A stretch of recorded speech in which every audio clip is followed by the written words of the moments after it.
There are companies who are refusing to apply for relief benefits on behalf of their staff.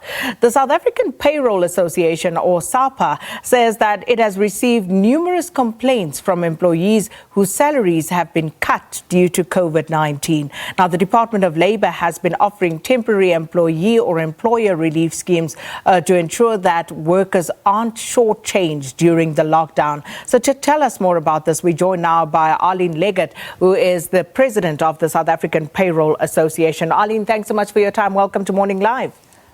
Morning, hi. So how big is this problem? Just how much of a problem is it at the moment, judging from the complaints that you've received, Arlene? I think there's quite a problem. There's a lot of people who are not doing it. And when we look at the whys and are people just being difficult, I don't know if that's necessarily true. We've got to understand that when the system was implemented, it was implemented in a hurry. Understandably, UIF, Department of Labour, they didn't have 6 months to sit and chat about this. So it was put together quite quickly and there were hiccups. Any system that's implemented, there's going to be hiccups.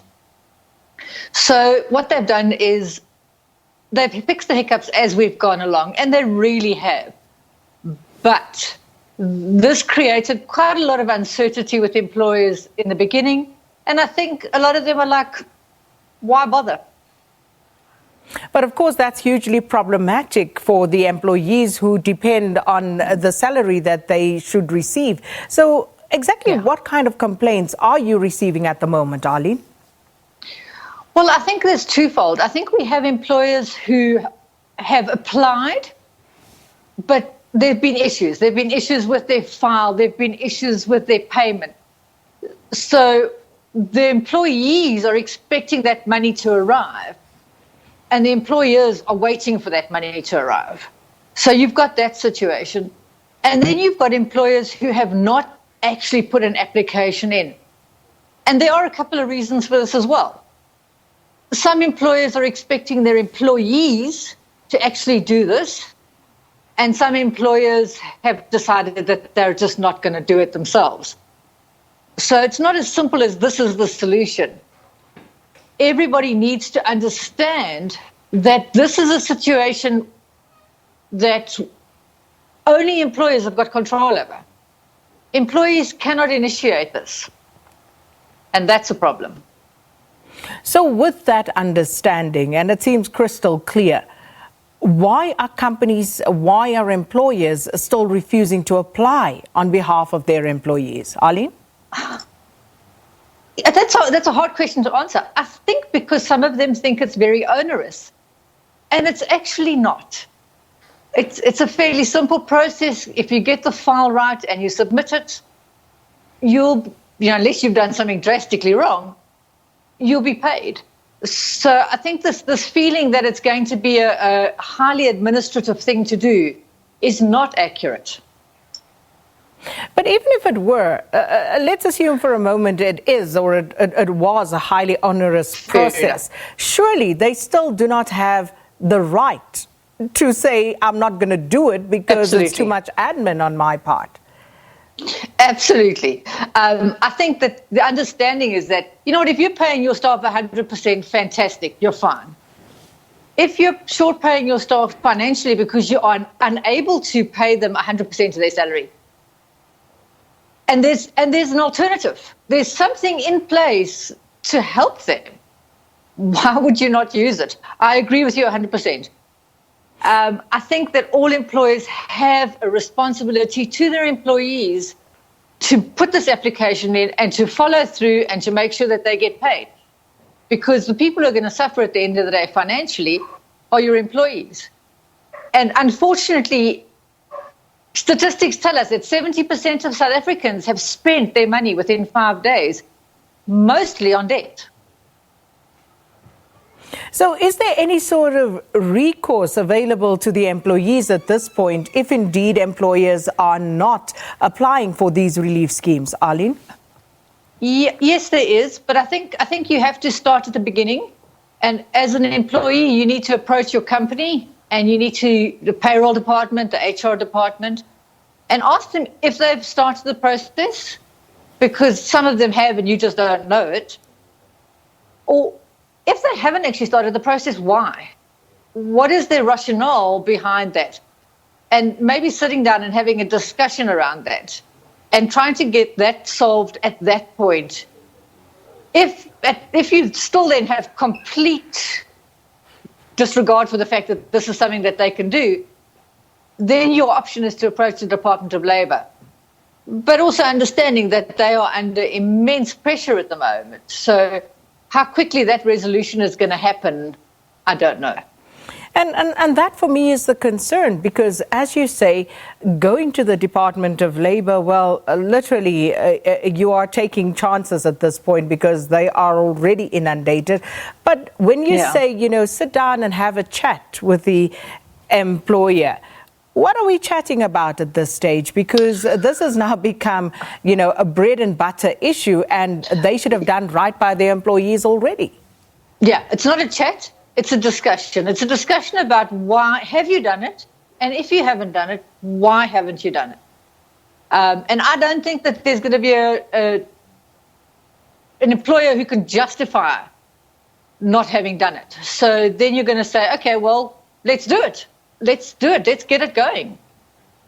But can you as an employee actually compel your employer to do what they're supposed to do in the beginning? I mean, if the Department of Labour, if government can't get them to comply, what sort of power do you have to compel them?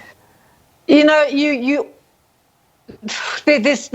power in the mass, I suppose. So if as a collective bunch of employees, if you've got a workplace forum, if you've got an employee representative, if you've got something along those lines, then you might be in a better position to actually do this.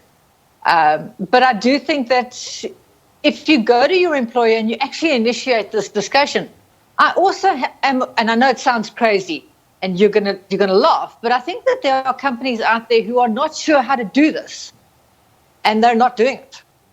So let's get them on board. Let's find out what their problems are. Let's find out what's stopping them and try and fix that. And I think so.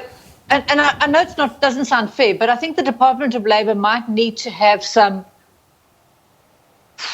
webinars, some sort of communication where people can get on board and say, how do we do this? What are we doing wrong?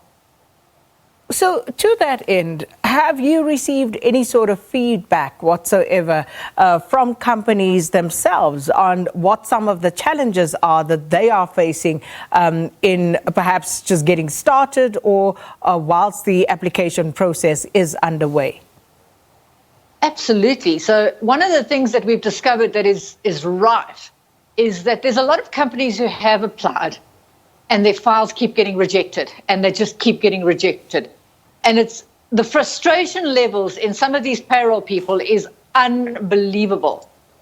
So one of the things I can say to you, if you're trying to submit your file, is look at the sample file that was given to you by TERS. And the format of those fields needs to be 100% exact. The dates are different in some of the fields. Make sure the format is different. Make sure that you don't have stupid things like having a full stop as a decimal point, not a comma as a decimal point. So as those errors are happening, those files are just being kicked back.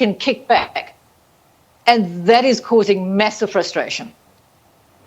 And just for the purposes, Arlene, of those employers who are still in the dark, perhaps, what is the criteria for companies to apply for the temporary employer relief scheme or TERS? There is no criteria. I mean, so your earnings, you have to be able to prove financial distress due to COVID-19. And you have to be in a situation where you have short paid or not been able to pay your employees.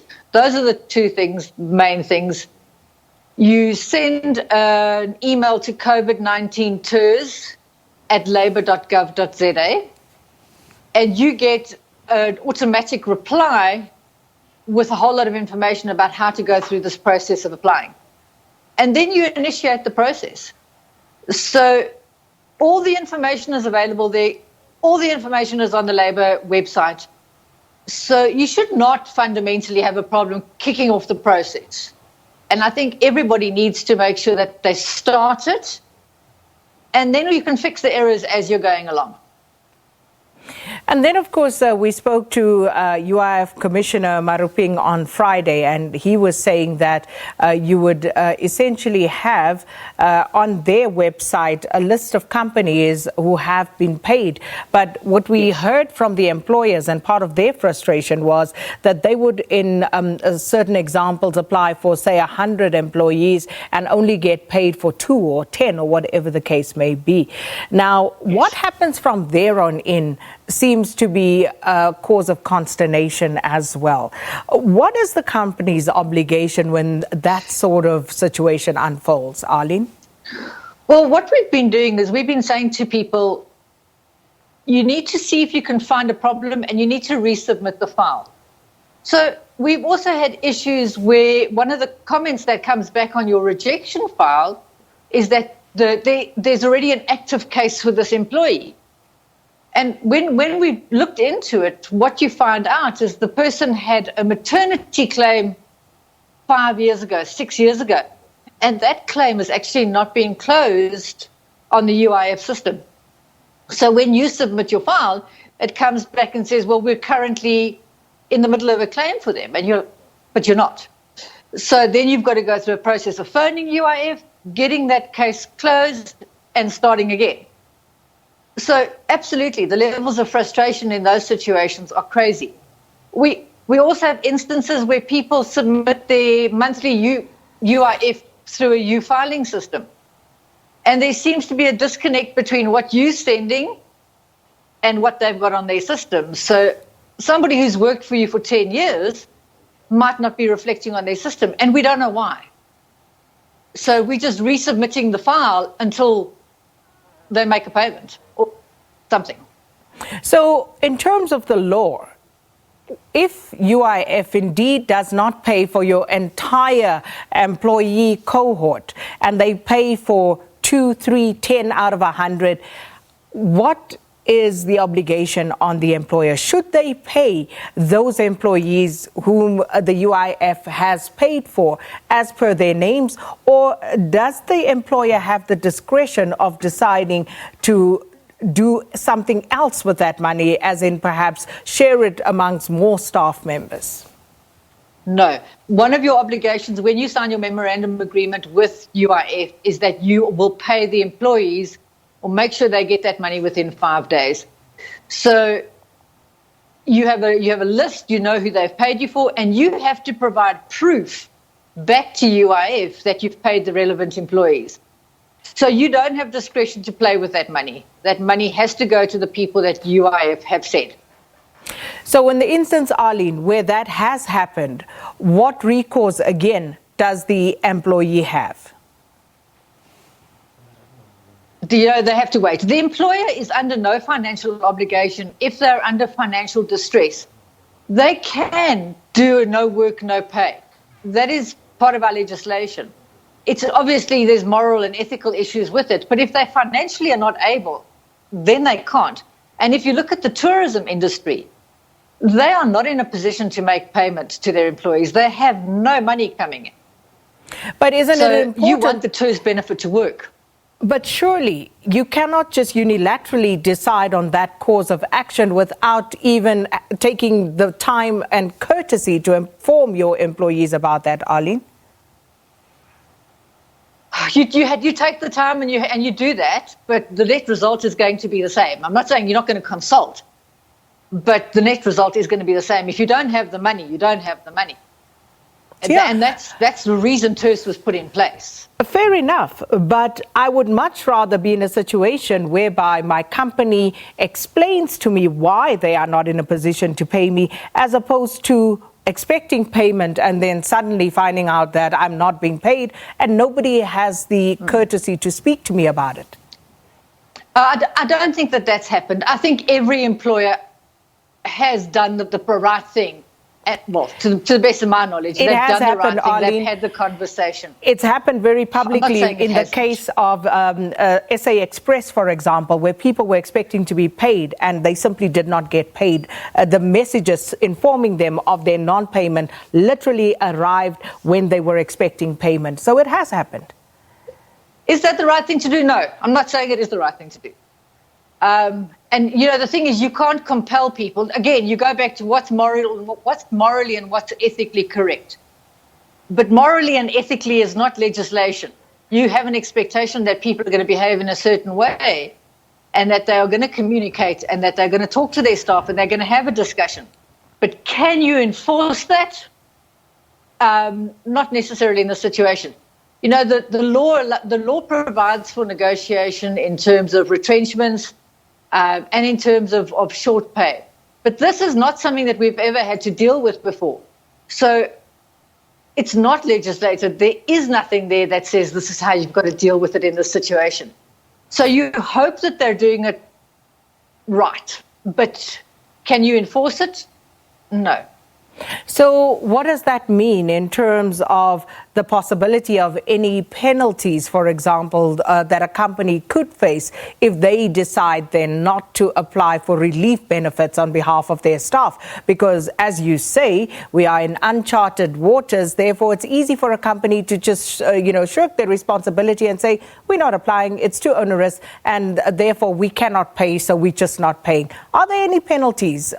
Is there any legality that speaks to a situation of that nature? No. If you look at, not to my knowledge, I'm going to say not to my knowledge. If I look at the documentation that's been issued around TERS and there's not a lot of legalese around it at the moment, but if you look at all the documentation that's been released, there is nothing that implies that there's a penalty for an employer who does not apply for TERS.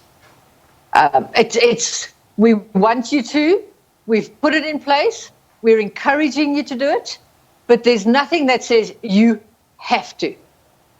And that's maybe where there's a bit of a gap. Arlene Leggat, thanks so much. That's perhaps where there's a big gap and a big problem because, essentially letting people off the hook there and taking other people's lives in their own hands and just doing absolutely nothing. But Arlene, thanks so much for your time this morning. Arlene Leggat is president of the South African Payroll Association, talking to us about companies who are either refusing to or unable to apply for relief benefits on behalf of their staff. Let's take a quick